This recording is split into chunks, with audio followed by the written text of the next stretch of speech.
কতবার অভিমান করেছি, সবকিছু সাজিয়ে গুছিয়ে এক্সপ্লেন করেছি।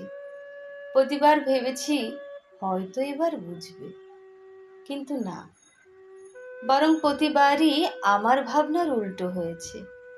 প্রতিবারই আমাকে ভুল প্রমাণিত করেছো, প্রতিবারই আমাকে বুঝিয়েছো আমার অভিমানের কোনো মূল্য নেই তোমার কাছে। প্রতিবারই আমাকে বুঝিয়ে দিয়েছো আমার এত এক্সপ্লেন করা উচিত না।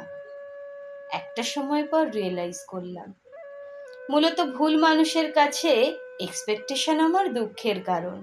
এরপর আর কখনো কাউকে এক্সপ্লেন করিনি, কারোর উপর অভিমান করিনি, কারো কাছে করিনি কোনো অভিযোগ।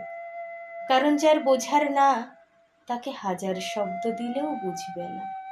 আর যার বোঝার, সে আমার নীরবতাও বুঝে যাবে পুরোটা।